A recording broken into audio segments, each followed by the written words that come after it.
Hello प्यारे बच्चों, कैसे हैं आप सभी। आई होप आप सभी बहुत अच्छे होंगे। बच्चों, इस वीडियो में हम डिस्कस करेंगे मिशन बुनियाद की मैथ्स की वर्कशीट जो कि डे 39 एंड 40 की है। और बच्चों, ये वर्कशीट क्लास 3rd से लेकर क्लास 8th के लिए एप्लीकेबल है। तो देखिए, क्वेश्चन नंबर 1 में हमसे पूछा है, नीचे दी गई संख्याओं को आरोही क्रम में लिखें। आरोही क्रम का मतलब होता है बढ़ते हुए क्रम, यानी सबसे छोटी संख्या से शुरू कर कर सबसे बड़ी संख्या की तरफ हमें बढ़ना है। तो देखिए, इन सब में सबसे छोटी संख्या है 13, तो पहले हम लिखेंगे 13। उसके बाद उससे थोड़ी सी बड़ी संख्या है 24। 24 से बड़ी संख्या है 44। 44 से थोड़ी बड़ी संख्या है 56। और सबसे बड़ी संख्या है बच्चों यहाँ पे 78, 78। ठीक है, फर्स्ट पार्ट तो सॉल्व हो गया। अब आते हैं हम सेकंड पार्ट की तरफ। तो इसमें सबसे छोटी संख्या है 37। 37 के बाद जो अगली संख्या इससे 37 से थोड़ी बड़ी है वो है 62। 62 से थोड़ी बड़ी संख्या है 71। 71 से थोड़ी बड़ी संख्या है 78। और सबसे बड़ी संख्या है बच्चों यहाँ पे 99। ओके, और नेक्स्ट पार्ट में सबसे छोटी संख्या है 15। और 15 के बाद जो इससे थोड़ी बड़ी संख्या है वो है 42। उसके बाद है 49। उसके बाद है 56। और सबसे बड़ी संख्या है बच्चों 71, 71। क्वेश्चन नंबर 1 सॉल्व हो चुका है हमारा। अब आते हैं हम नेक्स्ट क्वेश्चन पर। तो दूसरे प्रश्न में हमसे पूछा है, दी गई संख्याओं में रेखांकित अंक का स्थान और उसका स्थानीय मान बताएं। तो देखिए, जैसे संख्या है 46 और इसमें जिस संख्या पे अंडरलाइन किया है यानी रेखांकित कर रखा है वो है 4। 4 का स्थान है दहाई और स्थानीय मान है 40।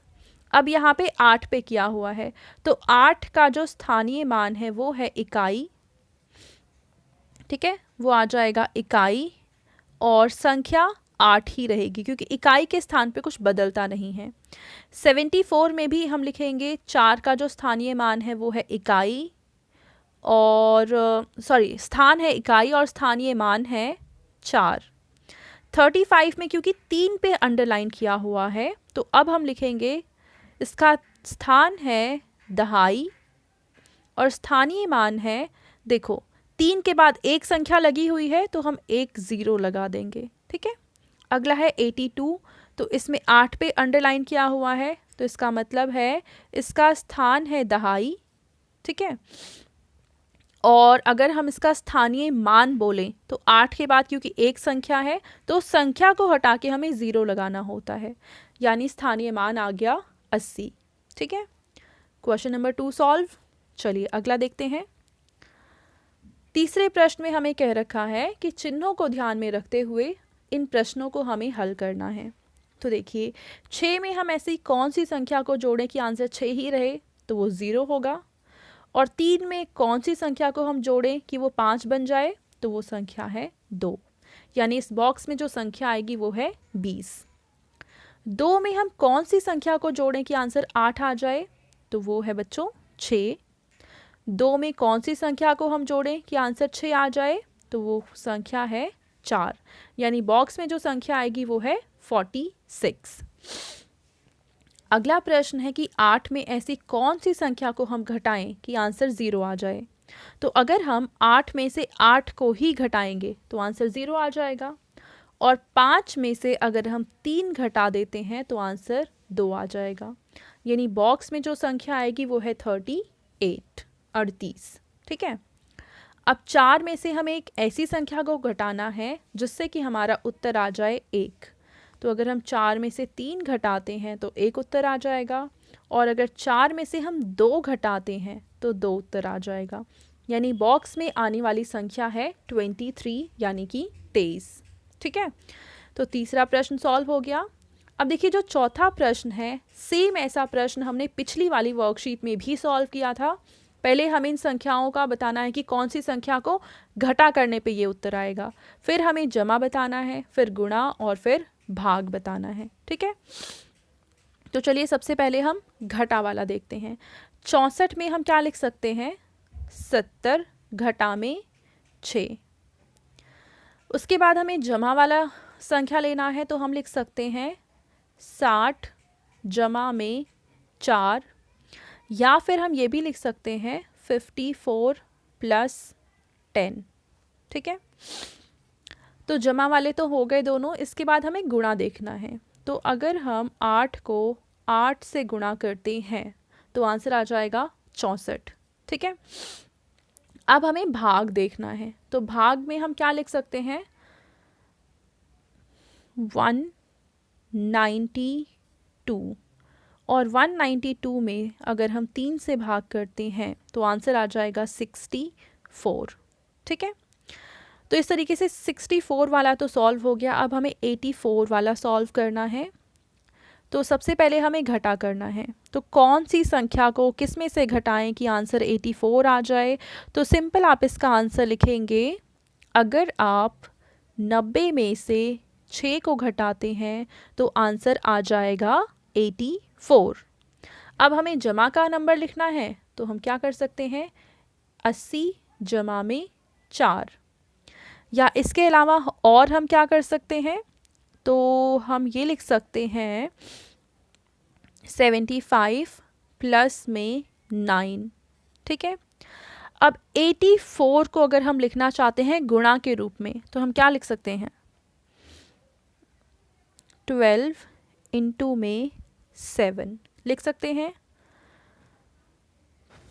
अब हमें भाग के रूप में लिखना है, तो हम कोशिश करते हैं, क्योंकि यहाँ पे 3 भाग में है तो यहाँ पे भी हम 3 लगाएं। ठीक है, तो अगर हम 3 भाग के रूप में लिखना चाहते हैं तो वो संख्या क्या आ जाएगी, 168।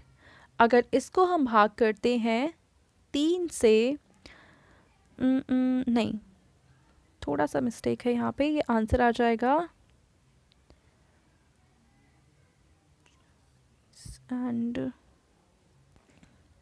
तो बच्चों संख्या आ जाएगी 252। इसको हमें भाग करना है 3 से, तब आंसर आ जाएगा 84। तो हमने थर्ड एंड फोर्थ दोनों क्वेश्चन को सॉल्व कर लिया है। अब आते हैं हम क्वेश्चन नंबर 5 की तरफ। अब देखो फिफ्थ क्वेश्चन में, पहले आप क्वेश्चन को ध्यान से पढ़ें, क्योंकि वर्ड प्रॉब्लम जो होते हैं जब तक हम इनको ध्यान से ना पढ़ें हम इनको अच्छे से सॉल्व नहीं कर पाएंगे। तो 5वें प्रश्न में हमसे पूछा हुआ है कि एक बगीचे में आम के 15 पेड़ और अमरूद के 23 पेड़ और लीची के 18 पेड़ हैं। तो आपको बताना है उस बगीचे में कुल कितने पेड़ हैं। तो कितने पेड़ हैं इसके निकालने के लिए हम 15, 23 और 18 इनको आपस में जोड़ेंगे। कैसे जोड़ेंगे, पहले 15 लिखेंगे, उसके नीचे हम 23 लिखेंगे और उसके नीचे 18 लिखेंगे, और इनको अब हम जोड़ देंगे। 5 और 3 होता है 8। अब 8 में 8 जोड़ेंगे तो आ जाएगा 16। 16 का 6 तो हम नीचे लिखेंगे, पर ये जो 1 बचा है इसको ऊपर लिखेंगे। अब 2 और 1 आ जाएगा 3, 3 और 1 4, 4 और 1 आ जाएगा 5, यानी कुल पेड़ है यहाँ पे 56। तो फर्स्ट पार्ट तो सॉल्व हो गया। सेकंड पार्ट में हमें पूछा है कि लीची के पेड़ अमरूद के पेड़ से कितने कम हैं। अब देखो लीची के पेड़ हैं 18, अमरूद के पेड़ हैं 23, तो कितने कम होंगे, तो 23 में से हम 18 को घटा देंगे। अब देखो क्योंकि यहाँ पे 3 है और यहाँ पे 8 है, तो 3 में से 8 तो नहीं घट सकता है, तो हमें क्या करना पड़ेगा, कैरी लेना पड़ेगा, यानी हासिल लेंगे। हासिल लेंगे तो ये बन जाएगा 13 और ये बन जाएगा 1। 13 में से अगर आप 8 को घटाते हैं तो आ जाएगा 5, और 1 में से 1 घटाएंगे बचेगा 0। यानी कितने पेड़ ज़्यादा हैं बच्चों, तो 5 पेड़ लीची के अमरूद से कम है। तो क्वेश्चन नंबर 5 तो सॉल्व हो जाएगा। ये है इसका फर्स्ट पार्ट और ये है इसका सेकंड पार्ट। अब आते हैं हम छठे प्रश्न की तरफ। साबुन की एक टिकिया 10 रुपए की मिलती है, तो ऐसे ही साबुन की 7 टिकिया कितने रुपए की मिलेगी। अब यहाँ पे ध्यान से देखिए, एक टिकिया की कीमत हमें दे रखी है और 7 टिकिया की कीमत निकालनी है। और मैं पिछली कितनी सारी वर्कशीट से आपको बताती आ रही हूँ कि एक से अगर हमें ज़्यादा की तरफ बढ़ना है तो हम गुणा करेंगे, यानी 10 को 7 से गुणा कर देंगे और उत्तर आ जाएगा 70 रुपये। ठीक है, यानी 7 टिकिया 70 रुपये की मिलेगी। ठीक है बच्चों, चलो अगला प्रश्न देखते हैं। 7वें प्रश्न में हमसे पूछा है, रमेश के पास 24 सेब हैं, वह एक टोकरी में 4 सेब रखना चाहता है, तो बताइए कि उसे कितनी टोकरियों की ज़रूरत पड़ेगी। देखिए 24 के हमें एक तरह से 4 के हिस्से बनाने हैं, तो जब हमें हिस्से बनाने होते हैं, अलग अलग पार्ट में इन्हें रखना होता है, तो हम भाग करते हैं। तो 4 को बाहर लिखेंगे, 24 को अंदर लिखेंगे, और बहुत सिंपल है इसे भाग करना। 4 का पहाड़ अगर हम पढ़ना शुरू करते हैं तो 4 6 होता है 24। ठीक है, तो इसका मतलब कितनी टोकरियों की ज़रूरत होगी, तो रमेश को 6 टोकरियां चाहिए। 8वां प्रश्न है, 15 मीटर तार की कीमत है 60 रुपये, तो 1 मीटर तार की कीमत कितनी होगी। अब देखो यहाँ 15 मीटर से हमें 1 मीटर पे जाना है, कम करना है, और कम करने के लिए हम क्या करते हैं, भाग करते हैं, यानी ज़्यादा से कम की तरफ हम जाते हैं तो भाग करना पड़ता है। 15 को बाहर लिखेंगे और 60 को अंदर लिखेंगे। बहुत सिंपल है, 15 चौक होता है 60।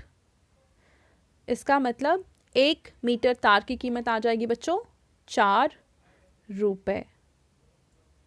ठीक है, तो इस तरीके से ये हमने सॉल्व किया क्वेश्चन नंबर 8, और ये थी आज की हमारी मैथ्स की वर्कशीट। एंड आई होप आप सभी को ये वर्कशीट बहुत ही अच्छे से समझ में आई होगी। और बच्चों, अगर आपको वीडियो पसंद आई है तो इसको ज़रूर लाइक करें, अपने फ्रेंड्स के साथ भी शेयर करें, और इस चैनल को सब्सक्राइब करें। Thank you.